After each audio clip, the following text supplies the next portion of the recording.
Dear friends of books and voices of revelation, welcome to the narration of the following audio book.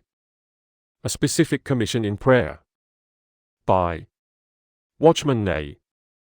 Scripture reading: Jeremiah 33 verses 2 and 3.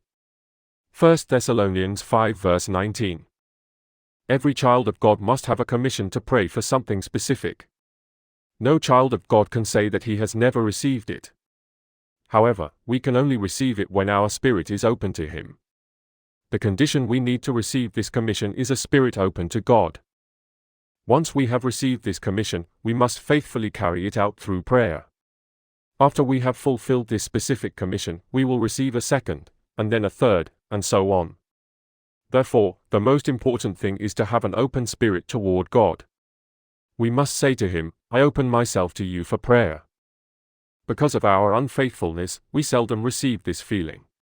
Therefore, if we want to cooperate with God, we must remain sensitive and not reject any feeling that comes from Him. If we feel that we must pray for something, we must do so immediately. At first, the desire to pray is not very strong, but it will gain strength as we go along. If we quench the Spirit and do not release this feeling through prayer, it will fade away, and we can only regain it by confessing our sin and faithfully obeying every feeling that God gives us from that moment on. We must pray as soon as we are led to do so. If we faithfully respond to the feeling we have, God will continue to give us specific commissions in prayer. The only reason we do not receive a specific commission is because we have not fulfilled the previous one, and because we have not done so, we are imprisoned under its weight. If we carry out the first commission to pray, we will receive another. Perhaps at first this feeling will be almost imperceptible, but we must obey it. If we are faithful to the Lord in this, God will continue to put in us the desire to pray for something specific. Brothers and sisters, if we wish to be useful to God, we must recover that feeling of prayer that we have lost. This commission to pray for something specific is directly related to the Lord's work. Therefore, we must seek to do God's will in all things and wait for God to communicate to us His desire in His work. This desire to pray for something specific manifests God's will. The feeling we receive is the means by which God manifests His will, and it is also the will of God Himself. For example, God may put a definite feeling in you to preach the gospel. If you obey and act according to God's will, the more you preach, the more you will satisfy that feeling. You may feel a weight at first, but the more you preach, the lighter it will become. However, if you do not release that weight, it will imprison your spirit, and you will feel it increase over time. In time, you will become numb and no longer perceive anything. The inner life will begin to fade away. You will feel as if there is a barrier between you and God. This does not mean that you lose your faith. This does not mean that you will be condemned, nor will you be saved. It simply means that you will feel as if your life has stopped moving, as if you can no longer contact the Lord, and as if you are weighed down by weight. All spiritual work comes from a feeling. If you try to work without a definite feeling, the work you do will have no result. But if you work according to the feeling you receive, your whole being will become freer as you go along. You may initially feel a weight, but as you pray, the weight lightens and you feel satisfied. The value of your work depends on the feeling you have received about it. Without this definite feeling, your work will have no spiritual value. Whenever you act according to a definite feeling, you will feel comforted and edified. As you present your prayer, you are edified. Without this specific commission in prayer, you will feel that you are laboring in vain and even feel disapproval as you go along. In all spiritual work, you must first wait until you receive a burden from God and then consciously resolve to discharge it. This does not mean that we must constantly examine ourselves to find out if we have a feeling. Among God's children, there is nothing more harmful than being self-absorbed. It is very dangerous to turn our gaze inward. This can be more serious than sin. Sin can be quickly recognized, but it is not the same when one turns inward. An illness that is not felt is always much more serious and harmful than an obvious evil. If you were asked if it is right to be proud or envious, you would immediately answer no. These defects are obvious. But you can be self-absorbed 20 times in a single day without feeling that you have done anything wrong. If you fight, you immediately realize that you have done something wrong and can identify your problem. But you can turn inward without having the slightest idea of how evil it is. Looking inward is very damaging to the Christian life. Many Christians remain self-absorbed and lead a life of false spirituality. Before acting, they stop and ask, is this a burden that has been placed on me? Is this feeling I have from God? Have I received this commission? What is the commission for which I have to pray? If a man continually asks himself these questions, he does not know what the specific commission in prayer is. Suppose someone asks you to help him carry a table from one room to another. As you do so, do you wonder if it is a burden? Would you say that it is not a burden because the table is so light, but that it would be a burden if it were heavier? No. Anytime you feel the weight of something, it is a burden. Remember that a burden is something you know, not something you have to discover. If you have a desire to pray for something specific, you know it. It is wrong to look within to see whether you have the feeling or not. The specific commission to pray is something you are aware of, not something you seek. It is of the utmost importance to recognize this fact. No benefit is gained by reflection. The greatest harm a Christian can suffer comes from turning inward, for this deceives him. There is no need to constantly seek this feeling. If you feel that you must preach the gospel to someone and you stop to wonder whether you have received this commission, the opportunity will pass. Brothers and sisters, it does not help us to search within ourselves. It is easy to perceive whether one has a commission to pray. You do not need to search for this feeling. If you have to look within yourself to find a feeling, you have none. There is no need to ask for anything. If you have this feeling within you, you will immediately know it. If something is weighing on you, that is a commission to pray. If one feels a weight within, that is a specific commission to pray for, and if one responds to it, one will be relieved. Then one will be free for God to give one another, and one will be edified in the process. God's work is done in this way. The ministry of prayer is done in the same way. Prayer and work are inseparable. Without prayer there can be no work. Therefore, one must learn to accept this commission and fulfill it through prayer. It may be that the Lord puts a certain matter before you and makes you feel the desire to pray. If you pray, the burden will be relieved and you will be comforted. But if you do not, you will feel the weight of that burden weighing you down. If you do not pray today, tomorrow, or the next day, you will feel troubled every time you think about it, and this feeling will become heavier and heavier because you have not done what you should have. After you have put it aside once or twice, you will end up not feeling it anymore. If you repeatedly act against your feeling, you will reach the point where you will not feel it. You will lose contact with God and will not be able to have fellowship with Him. A barrier will be raised between you and God because you have not been faithful to the commission given and have not acted according to God's direction. All work must be led by a specific commission of prayer, whether the work is directed to God or to man. When you have a commission to pray, you must act according to it. If you do not, you will feel dead because you have ignored God's will.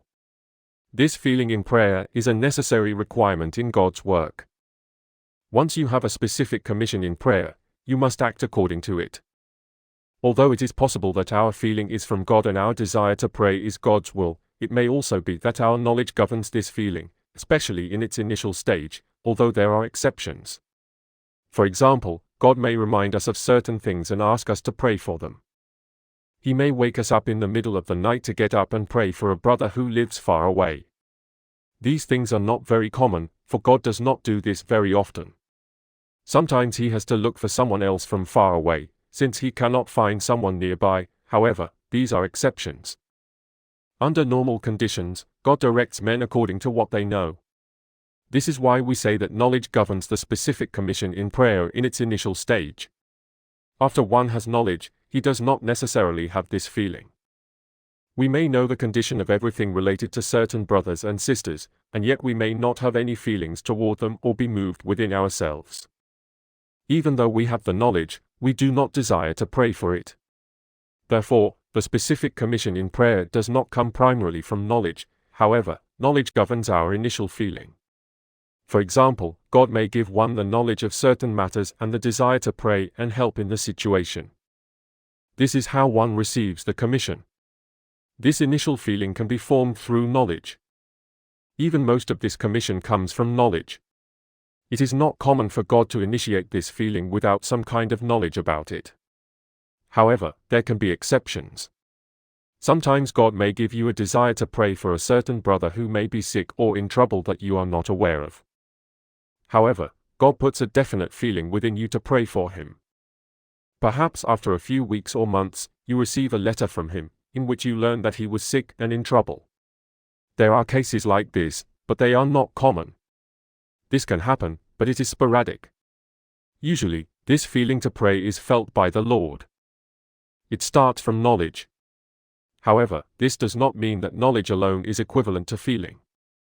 Since prayer is an important Christian ministry, a question arises: when we feel strongly about praying, should we express it in words, or should we remain silent? Can we simply bring our feelings silently before God? We believe that if God gives us a definite feeling, he wants us to express it in words. If we have only a few scattered words, we must use them. This definite feeling is expressed only in words.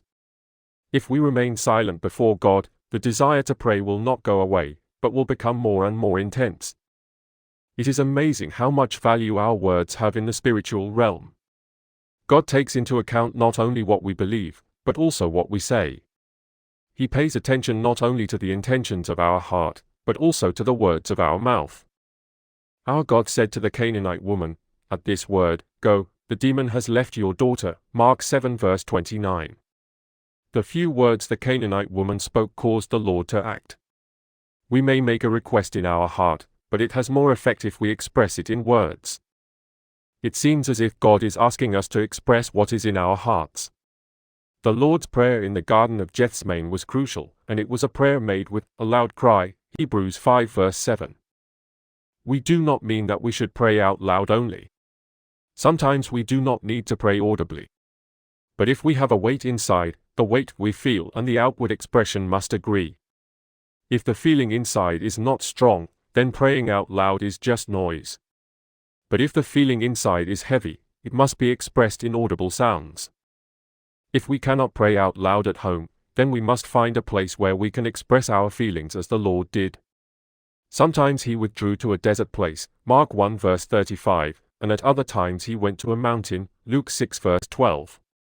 If we cannot go to the desert or the mountain, we should still pray audibly, even if it is in a low voice. The important thing is that our prayers be expressed verbally. If our feeling to pray is strong enough, we will find a suitable place to do so.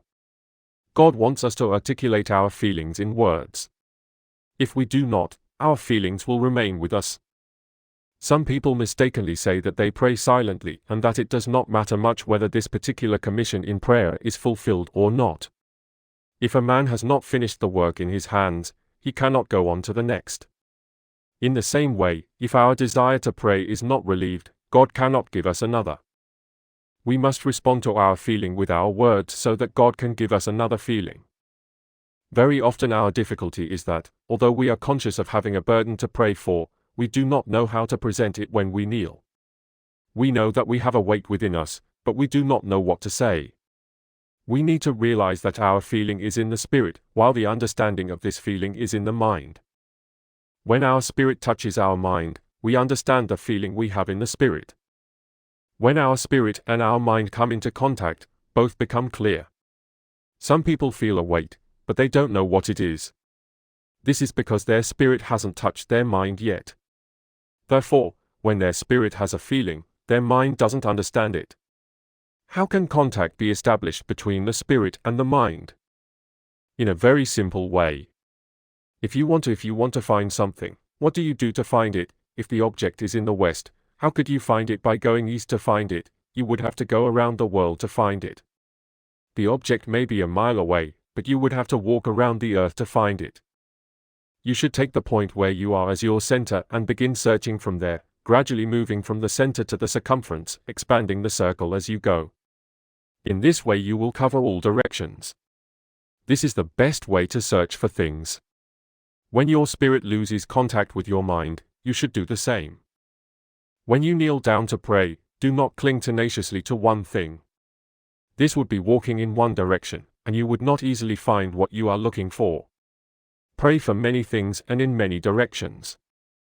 After uttering a few sentences, you may perceive that this is not the matter for which you should pray, then you should leave it and take up another matter. You may have to change your focus 2, 3, or 4 times.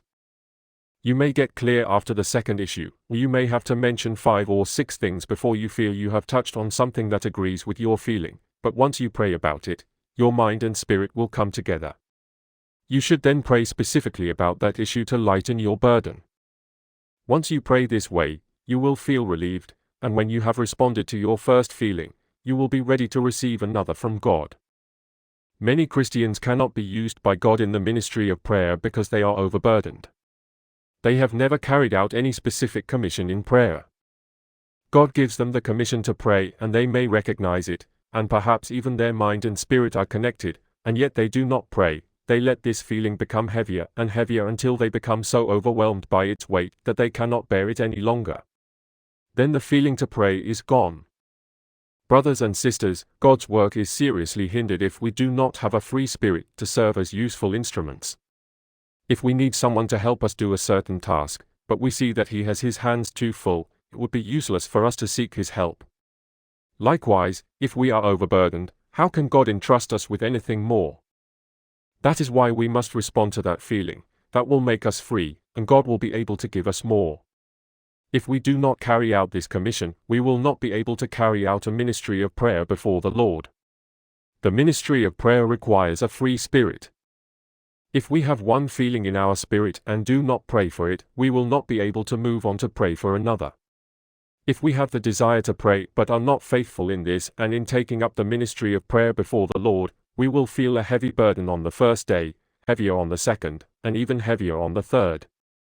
After several days, the feeling will gradually fade away, and so will the strength to pray. If we have this feeling and do not pray, in the long run, this will cost us our ministry of prayer. Therefore, we must take time to fulfill our ministry of prayer. The best way to pray is with 2 or more people. This will save us from individualism. Many have not learned to pray with others. When praying in company, we must not only pray, but also listen. If we learn to pray in this way, the spiral prayer of which we have spoken, that is, prayer that extends from the center to the circumference, will be effective. Through prayer, we can express the feeling that God has given us. Prayer frees our spirit and our being and allows God to continually entrust us with a new mindset. Today, God needs the cooperation of His church on earth and our cooperation through prayer. I hope that we can fulfill His will. End of this wonderful audio book.